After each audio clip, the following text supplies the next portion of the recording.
Muy bien, nos vamos a trasladar a Jujuy. Allí el kilo de asado ya se está vendiendo a 1.000 pesos. También se ha comentado en el sector que se esperan más subas, Marina. Así es, bueno, Ezequiel, una cuestión que se registra en todo el país tiene que ver con los incrementos en la carne, y en Jujuy ya es noticia, el kilo de asado se vende a 1.000 pesos. Los vendedores señalan que la carne que reciben tienen subas desde hace más de un mes y esperan que hasta fin de año haya nuevos incrementos en los precios. Es una cuestión que tiene que ver con el mercado, es una cuestión estacional de fin de año. Bueno, de eso vamos a hablar. Vamos a escuchar la nota.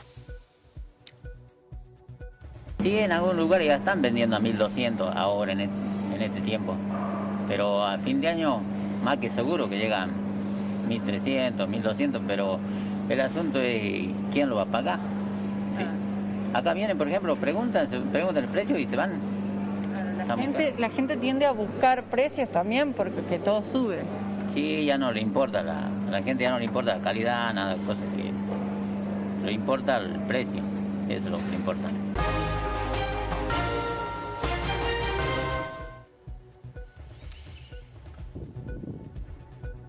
Bueno, en este marco el gobierno prevé reuniones para analizar la situación. Vamos a hablar con el presidente de la Cámara de Industrias Cárnicas, el ingeniero Miqueles Chiariti, sobre este tema que estábamos planteando. Ingeniero, ¿cómo le va? Un gusto, un placer saludarlo. Buenas tardes. Muy buenas tardes. ¿Qué tal? Buenas tardes, el gusto es mío. Bien. ¿Qué factores, ingeniero, explican esta situación? Hay dos factores fundamentales y los dos son, yo diría, macroeconómicos. El primer factor es la excesiva emisión monetaria de los últimos tiempos, que hace que los productores que venden una jaula de animal gordo lo que quieran es reponerlo rápidamente, reponer esos animales rápidamente, y entonces han ido elevando el precio del ternero a valores prácticamente imposibles de pagar. Si está en un ternero de 180 a 200 kilos, tiene un precio de 270, 280 pesos el kilo vivo. Pero la macroeconomía también hizo que el alimento para esos terneros, aumentara de 8 pesos el año pasado a 21 o 22 pesos este año. Esto hace que aquel productor que quiere engordar a corral, como lo hizo hasta ahora, pierde entre 5 y 7 mil pesos por cabeza. Es decir, a partir de hace 4 meses, como el engorde a corral da pérdida, lo que ha hecho el productor es comprar el ternero, pagarlo lo que tenga que pagarlo, para utilizarlo como reserva de valor. El productor no compra dólares en el mercado negro, ni en el mercado blue, ni en el mercado de contado con liquidación. Compra lo que produce. Hace reserva de valor con su producción normal, que es lo que él conoce. Entonces, hace 3 o 4 meses que cada vez hay menos animales en el corral y la oferta se viene achicando de manera muy significativa. Ante esto, los precios no aumentaron en los últimos 3 meses porque la demanda estaba bastante deprimida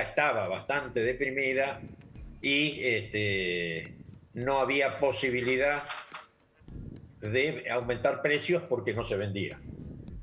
A medida que va disminuyendo la oferta y a raíz del famoso plan platita, es decir, en los últimos 45 días ingresó mucha plata que obsequió en planes, en préstamos reintegrables o no reintegrables, con 6 meses de gracia, sin intereses. Esa cantidad de plata, 4.100 millones de pesos, llegó al bolsillo de la gente y a partir de ahí empezó a aumentar la demanda. Con una oferta reprimida y una demanda en crecimiento, los precios se aumentaron alrededor del 20-25% en el mercado de Liniers. Al principio pensamos que era producto de la lluvia, pero los precios se consolidaron en esos valores y se van a mantener en estos valores sin ninguna duda. ¿No habrá un aumento? Porque en algunos sitios daban cuenta de que hasta fin de año podría seguir subiendo la carne. Todo va a depender del comportamiento de los consumidores. Si los consumidores, y además es posible que ocurra porque es un hecho habitual, para diciembre hay más plata en el bolsillo de la gente porque está el aguinaldo, porque muchos gremios van a pedir seguramente un bono de fin de año.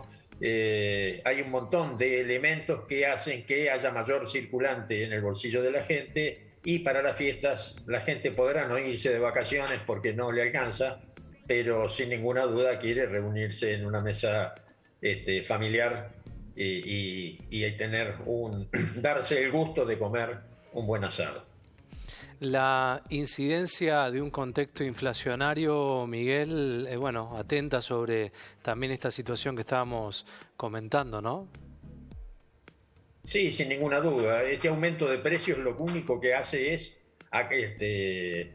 equiparar los precios que se pagaban en marzo o en abril por la carne.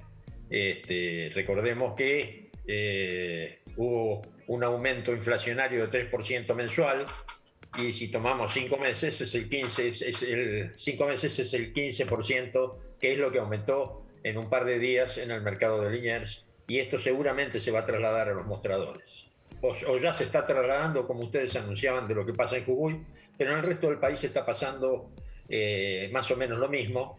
Lo de Jujuy hay que tener en cuenta que Jujuy es un gran importador de carne, importa carne desde Córdoba, desde Buenos Aires, y entonces los costos de traslado tienen una incidencia también muy importante. Sí, sí. ¿Cómo se sale de esta situación, Miguel? La suba de precios de la carne por el impacto que tiene también en el costo de la canasta básica. ¿Cuál es el escenario que pueden avisorar ustedes para detener, aunque sea la suba? El que puede detener la suba va a ser el consumidor, no convalidando precios, no convalidando aumentos de precios. ¿Sin consumir? Esto es la única manera. ¿Perdón? ¿Sin comprar carne?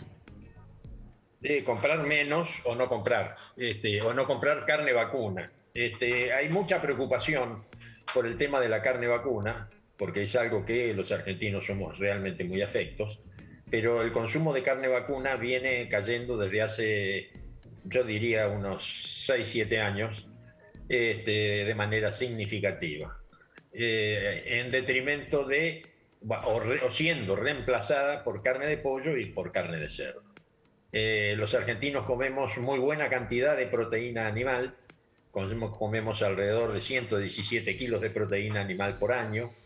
En algún momento esos 117 kilos estaban, o 100 kilos se consumían con 90 kilos de carne, 2 kilos de cerdo y 6 kilos de pollo. Hoy esa proporción se modificó a partir de la innovación genética que hubo tanto en pollos como en cerdos, donde bajaron mucho los costos de producción y le dieron una fortísima productividad a estas dos especies. Estamos consumiendo hoy 47 kilos de carne tomados al 30 de octubre de este año. Contra octubre del año pasado fueron 2,9 kilos menos, pero estamos consumiendo además 51 kilos de pollo y 20 kilos de cerdo. Cuando nosotros sumamos esto nos da 118 kilos de proteína animal. Realmente está muy por encima de lo que recomienda la Organización Mundial de la Salud. Me parece que es un hábito que no solo por precio, es un hábito de cambios de hábito, un hábito de consumo que está modificándose y que creo que va a seguir profundizándose. Argentina sigue siendo el país que más carne consume en el mundo.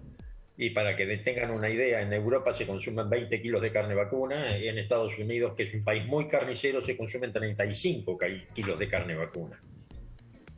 Nosotros consumimos por ahora 47 y creo que vamos con una tendencia en descenso, una tendencia que es muy probable que en 8 o 10 años estemos en esos 35 kilos que está consumiendo Estados Unidos. Pero Miguel, ¿ustedes no quieren vender más carne en el mercado interno? Nosotros queremos vender toda la carne posible. Para nosotros es lo mejor que nos puede ocurrir. Pero para eso hacen falta que las condiciones de la economía sean, para empezar, condiciones de estabilidad. Hace 2 años que no sabemos hacia qué lugar nos dirigimos. la economía no tiene rumbo. No hay nadie que diga que facilite una inversión, todo lo contrario, todo lo que se ponen son restricciones a los dólares, restricciones a la venta de carne, restricciones en todos lados. Y esto genera no solo incertidumbre, sino falta de confianza para seguir produciendo. Y entonces, en la industria frigorífica, por ejemplo, hay cantidad de proyectos de modificaciones, de reformas y de ampliaciones de fábricas para aumentar la producción de carne, que están paralizados porque no se sabe hacia qué lugar van. No se sabe si va a haber nuevas restricciones a las exportaciones, si se van a cerrar las exportaciones, como ya ocurrió con un gobierno del mismo signo allá en el 2006. Realmente hay una incertidumbre muy fuerte. Y cuando desde hace un año la secretaria de Comercio en ese momento anunciaba que en el momento de que el productor toma la decisión de retener una ternera o no retenerla, y ella decía, si no baja el precio de la carne, vamos a cerrar las exportaciones. Y entonces el productor decía, ¿para qué voy a retener? ¿Para qué voy a aumentar la producción si después no va a valer? Estas son cosas que realmente juegan en contra de la producción. Hay que dejar hay que estimular la producción. Miguel, hay que agrandar la producción de carne sin ninguna duda. Una de las cosas que podría hacer este gobierno es aumentar el peso de faena, prohibir que se faenen animales de 300 kilos y llevarlos a 350. Eso lo puede hacer el ministro de Agricultura con una resolución. Dicen que quieren esto, pero después no lo ejecutan. No dan ninguna señal a favor del aumento de la producción. Miguel, ese es el problema más serio que tiene. Esas reuniones que prevé el gobierno, ¿en torno a qué girarán, a qué temas? Porque según lo que usted plantea, no hay rumbo respecto a este tema por parte del gobierno. No hay ningún rumbo. La verdad, lo único que hay son restricciones. ¿Y sobre qué van a girar? Seguramente sobre lo mismo. Van a repetir errores del pasado, van a repetir el cierre de las exportaciones que hubo en el 2008, 2009, 2010, donde gracias a ese manoseo de los precios en el mercado interno perdimos 12 millones de cabezas. Y rápidamente la carne después aumentó el 300% porque no había animales. De esas 12 millones de cabezas que perdimos mientras el ministro Domínguez fue ministro de Agricultura, en aquel momento era ministro de Agricultura, perdimos 12 millones y medio de cabezas, y de las cuales solo hemos recuperado 5. Es decir, nunca hubo condiciones lo suficientemente favorables como para aumentar la producción y como para que los productores en general aumentáramos de manera más enérgica la producción de carne. Excepto un par de años, no todo el gobierno, un par de años del gobierno de Macri, en el que se quitaron las retenciones y se dio algún estímulo a reintegros de impuestos a las exportaciones. Después de esos 2 primeros años no hubo nada que alentara la producción de carne. Claro. Miguel, o sea que es como una relación inversamente proporcional. Menos ganado, menos producción, más caros los precios, más suben los precios. Eso es lo que usted dice. Por supuesto. Claro, y recetas viejas, sin ninguna ¿no? duda. Si ustedes ven, por ejemplo, que en Uruguay, que es un país chico, que exporta realmente de manera muy importante y no tiene más posibilidad de aumentar la producción, pero exporta de manera casi el 70% de lo que produce. La carne en el Uruguay tiene precios muy razonables porque los cortes que no se exportan quedan en el mercado interno a precios realmente bajos. Esto es lo que debería hacer la Argentina. Y uno de los cortes que no se exporta es uno de los productos de mayor consumo en la Argentina, que es el asado. Claro.